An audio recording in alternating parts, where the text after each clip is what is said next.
The Atelier series has been a series I've always wanted to try and get into. Despite owning a lot of the games in the series, I never really got around to them.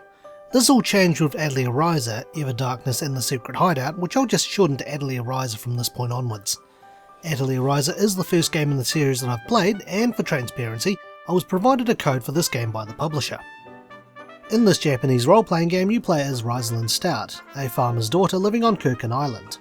Rysalind is known to others by her nickname Ryza, and she spends her time avoiding farm work and hanging out with her friends, Lent, the son of the town drunk, and a young man wanting to become stronger and to prove himself to the inhabitants of the island, and Tao, a timid boy with a thirst for knowledge. One day, Ryza discovers a small boat not far from her farm, and with Lent and Tao in hand, they decide to go on an adventure into the mainland.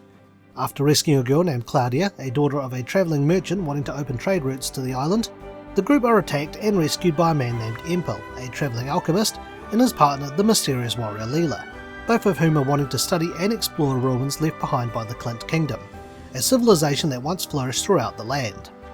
This chance encounter inspires Lent to start training with Leela to become stronger, Tao to start learning how to read the old books at his home, Claudia to make friends, and Ryza to become an alchemist, and the game follows their adventures as they set off to achieve their dreams. Much like the other games in the Atelier series, the biggest focus on the game is in its alchemy mechanics, where you as Ryza will go around collecting materials and creating items through synthesis. But is the game any good? Find out in The Good. Being the first game in the Atelier series I've played, I really like the alchemy mechanics and how laid back the game and its visuals are. Exploring the island and the mainland with Ryza and her friends collecting materials and fighting monsters was fun, and I really enjoyed the exploration aspect of the game. As you play through the game, you'll learn to craft tools which you can use to collect more materials, such as an axe to break logs and a hammer to destroy rocks. These tools can be further enhanced through alchemy to serve more than one purpose, so you could use the hammer on a log or the axe on a rock to get even more materials. You'll also find that there's more gathering tools than spaces to put them all, but no worries, you can use alchemy to create tools that serve the purpose of two of them if you have the right materials. In terms of items, you can craft equipment for Ryza and the party to wear, as well as the weapons they wield, and how you make them as well as what materials you can use affects the overall stats or abilities of the equipment. You can also craft items to use in battle to help your party or to deal damage to the enemy. If you have the right materials, you can even unlock recipes to make more things. Materials are also graded by their quality as well, so the higher the quality, the more useful they become when you make things. Later in the game, you can convert some of your materials into gems which you can use to power up your existing creations, provided that it was made by you.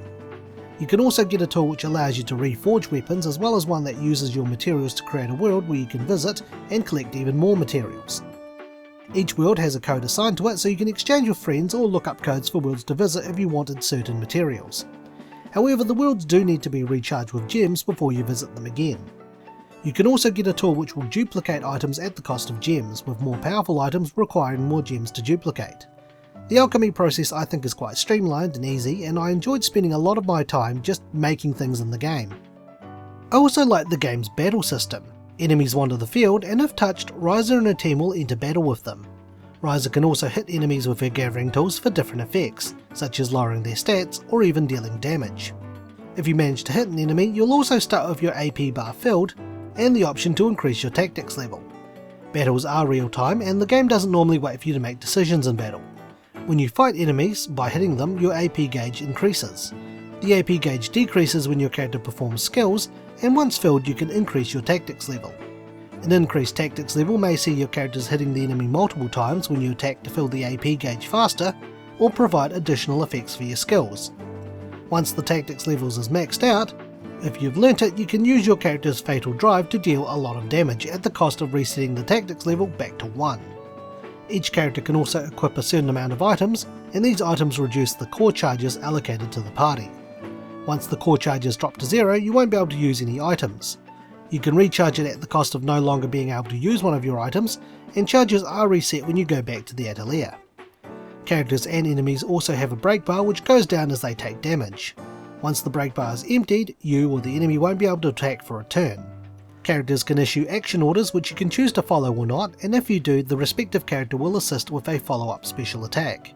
You can also instantly make it your turn with a quick action at the cost of a chunk of your AP gauge, and on the condition that you use a skill or an item, providing that you have enough AP to use a skill. Sometimes the other two members of your party will use a special attack as a follow-up to yours. Despite everything I've just described, I found the battle system to be quite simple and straightforward, and if you find it too simple, you can change the difficulty to impose penalties on your party for a challenge. Character development was another thing I like about the game. As you play through the game, Ryza can help out the inhabitants of the island with the various problems they have in the form of side quests. Some may require Ryza to make something with alchemy, or to collect things. Others may just simply require her to talk to them.